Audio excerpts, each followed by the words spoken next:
Welcome to my YouTube channel. आज lecture number 5 chapter 7 electrodynamics का Griffiths electrodynamic book का chapter 7 है। Topic है इंडक्टेंस। अब इंडक्टेंस की डेफिनेशन क्या होती है, सबसे पहले हम वो देखेंगे। इंडक्टेंस हमारे पास प्रॉपर्टी है कंडक्टर की। कंडक्टर कैसा हो, जो कि कॉइल की फॉर्म में हो, to oppose a change in electric current flow through it. अब इंडक्टेंस की हम सिर्फ डेफिनेशन जो कि बुक में नहीं है खुद से कर रहे हैं कि हमारे पास क्या है, एक कॉइल है। अगर ये कॉइल है, अब इसमें अगर करंट फ्लो कर रही है, अगर ये करंट अपनी डायरेक्शन चेंज करे या अपने इस करंट का मैग्नीट्यूड मतलब करंट को बढ़ा दे या कम कर दे, तो इंडक्टेंस जो है वो प्रॉपर्टी है जो कि इसको नहीं इसके अपोज करेगा, इसके चेंज को ना कम इसको डायरेक्शन चेंज होने देगा ना कम ज़्यादा होना देगा। तो इसलिए inductance the property of conductor कैसा, कॉइल फॉर्म में, to oppose the change in electric current flow through it. अब उसके बाद हमारे पास इंडक्टेंस में हम पढ़ेंगे म्यूचुअल इंडक्टेंस। ठीक है, म्यूचुअल इंडक्टेंस है। म्यूचुअल इंडक्टेंस के लिए हमने क्या करना है, ये दो लूप ले लेनी है। म्यूचुअल में हमारे पास क्या होती हैं, दो लूप होती हैं, लूप 1 लूप 2। ठीक है, दो लूप होंगी। अब लूप 1 है, इसमें क्या कर रहा होगा, करंट फ्लो कर रहा होगा। ठीक है, अभी कंडीशन हमने क्या लगानी है कि करंट हमारे पास स्टेडी करंट है जो कि टाइम के साथ चेंज नहीं हो रहा, वो लूप 1 में। ठीक है, ये गलत नाम लिख दिए थे, लूप 2 है, ये लूप 1 है। ओके, अब इस लूप 2 में क्या कर रहा होगा, करंट फ्लो कर रहा होगा। वो करंट कैसा होगा, स्टेडी करंट होगा, टाइम के साथ चेंज नहीं हो रहा होगा। अब जैसे ही करंट प्रोड्यूस यहाँ से फ्लो कर रहा है, इसमें करंट फ्लो कर रहा है, तो करंट के फ्लो करने से क्या प्रोड्यूस होती है, मैग्नेटिक फील्ड। इसका मतलब कि लूप 1 में मैग्नेटिक फील्ड प्रोड्यूस हो जाएगी। अब जब मैग्नेटिक फील्ड प्रोड्यूस होगी तो मैग्नेटिक फील्ड लाइंस इस तरह से पास करने लग जाएंगी। और अगर लूप 2 जो है उसको हमने ऐसे इसके इस तरह सामने रखा हुआ है, तो क्या होगा, वो लूप 1 की जो मैग्नेटिक फील्ड लाइंस हैं वो इसमें से भी क्या करने लग जाएंगी, पास करने लग जाएंगी। सारी नहीं पास कर रहे हैं, आप लोग देख सकते हो कि सारी पास नहीं करी, कुछ इधर गई कुछ इधर गई, कुछ जो है वो पास कर रही हैं। ठीक है, जब मैग्नेटिक फील्ड लाइंस यहाँ से पास करेंगी तो फ्लक्स चेंज होगा इस लूप 2 का।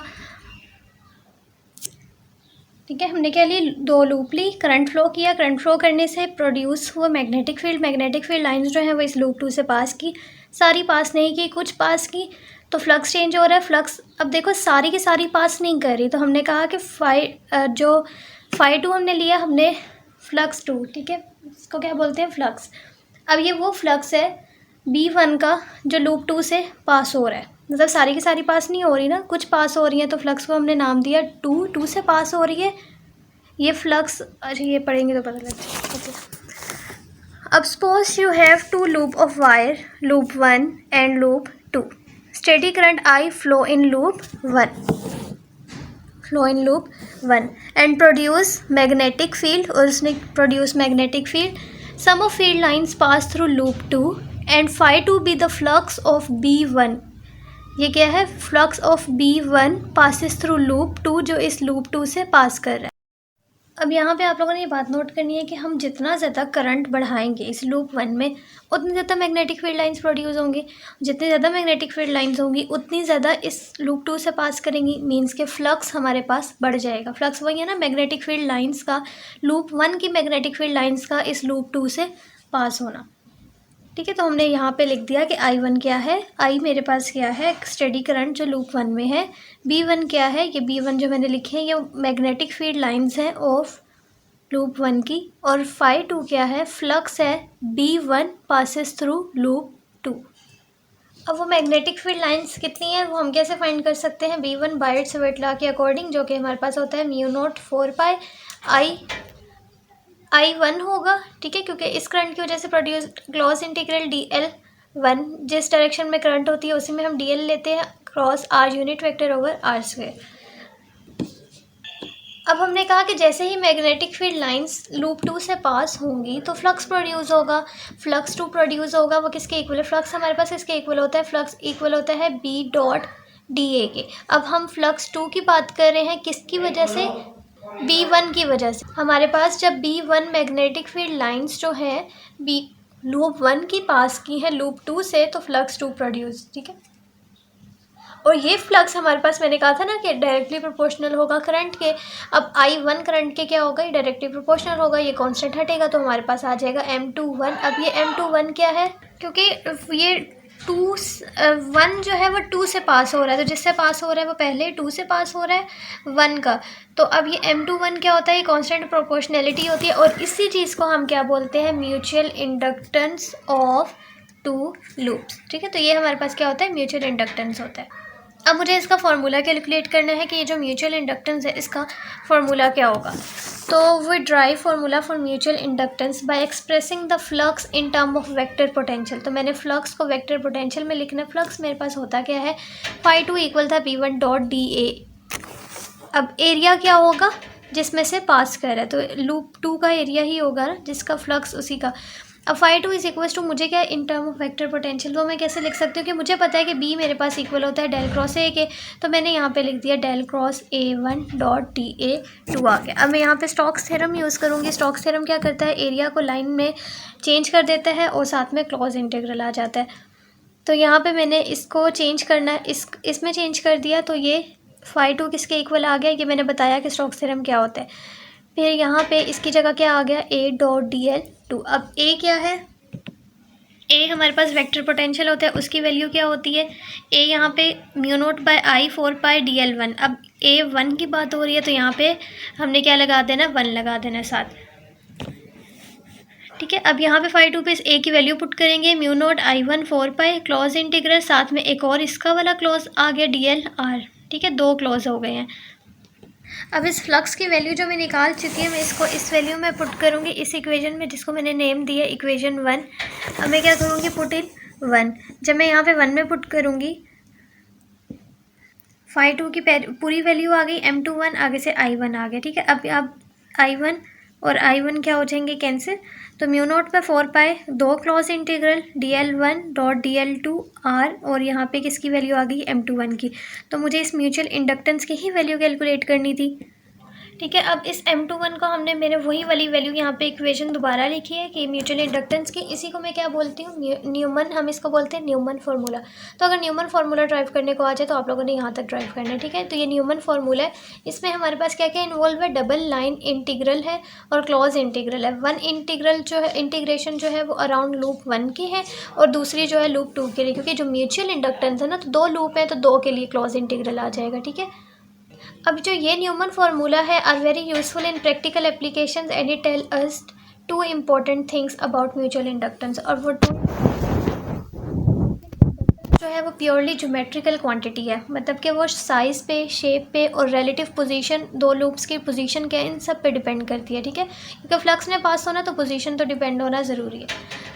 दूसरा ये है कि अगर हम स्विच कर दें रोल ऑफ लूप 1 और लूप 2 का, मतलब जो पहले लूप 1 भी जो रोल प्ले कर रही थी वो अब हम लूप 2 को दे दें, और जो लूप 2 कर रहा था वो लूप 1 को दे दें, एक दूसरे के इस तरह से स्विच कर दें, चेंज कर दें, तो म्यूचुअल इंडक्टेंस क्या होगी, वो उसी तरह सेम रहेगी।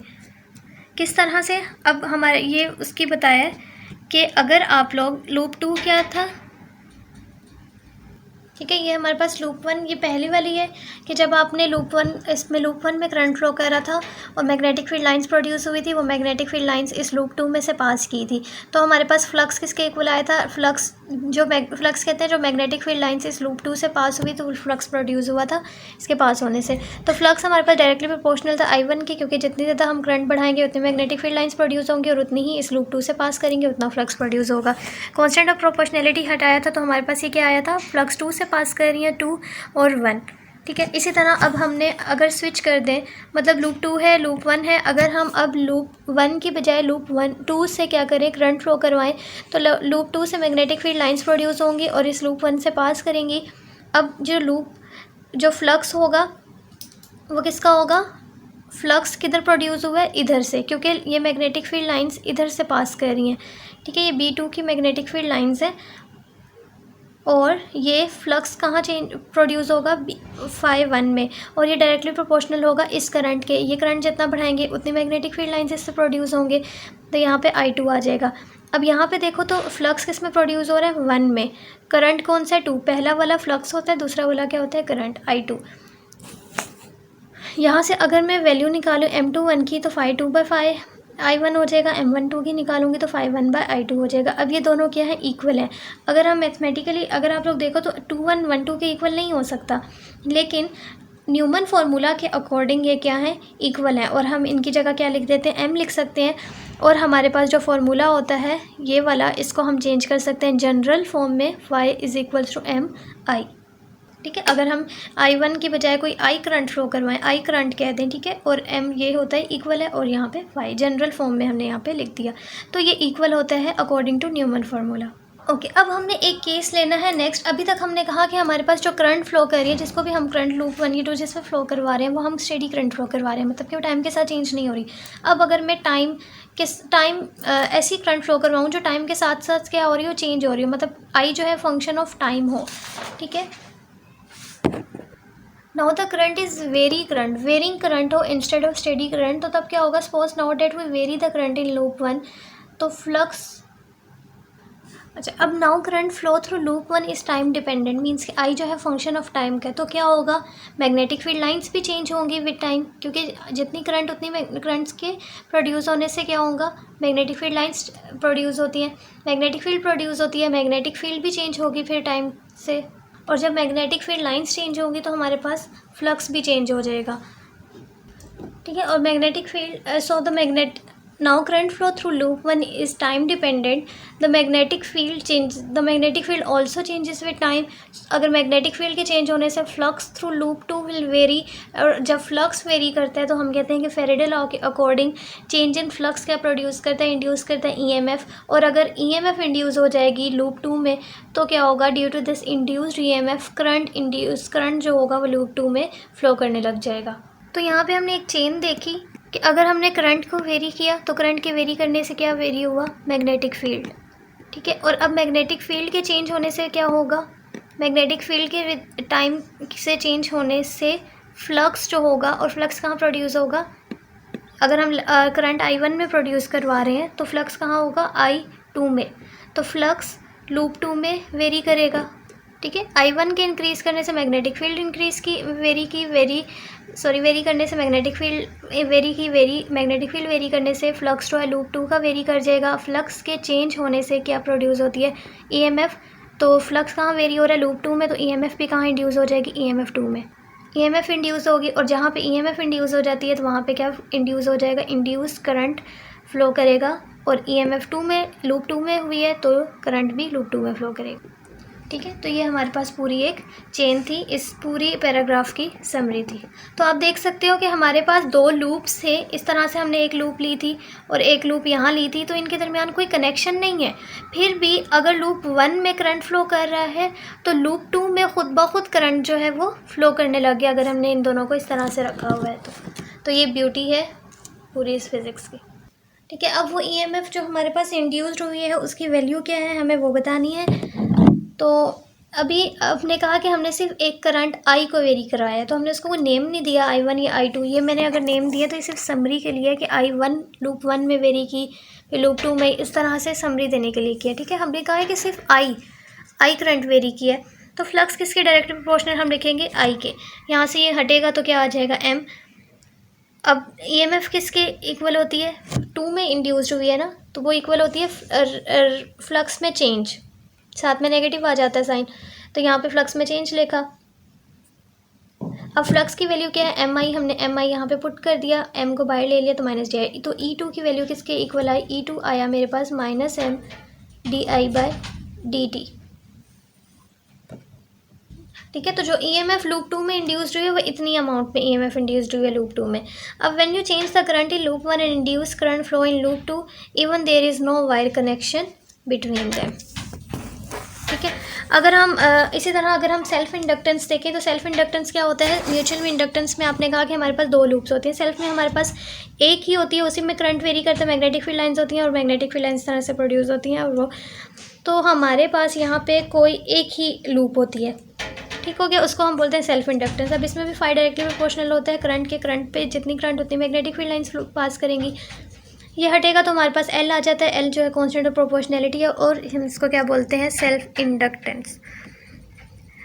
और ये L जो है ये डिपेंड कर रहा है किसके, जिस तरह से म्यूचुअल इंडक्टेंस डिपेंड कर रहा था उसी तरह ये भी साइज और शेप पे डिपेंड करता है, ठीक है। और अगर हम कहते हैं कि पहले हमने I लिया हुआ था एक करंट जो कि टाइम से वेरी नहीं कर रहा था टाइम के साथ। अब हमने एक करंट लिया जो कि टाइम के साथ वेरी कर रहा था, तो फिर current very the current in loop 1, तो ईएमएफ इंड्यूस्ड हो जाएगी, सेम ऊपर वाली स्टोरी है। ईएमएफ इंड्यूस हो जाएगी लूप में, और वो हमारे पास ईएमएफ क्या होगी, EMF is minus d phi by d t. और यहाँ पे फाई की वैल्यू हमने पुट कर दी एल आई, तो ईएमएफ जो है सेल्फ इंडक्टेंस के केस में ये होती है। अब इंडक्टेंस को जो होती है वो हम उसको मेजर करते हैं हेनरी में, और हेनरी के जो यूनिट होती है वोल्ट सेकंड पर एम्पेयर हो जाएगी। I hope you understand this lecture. Thank you so much for watching. अल्लाह हाफिज़।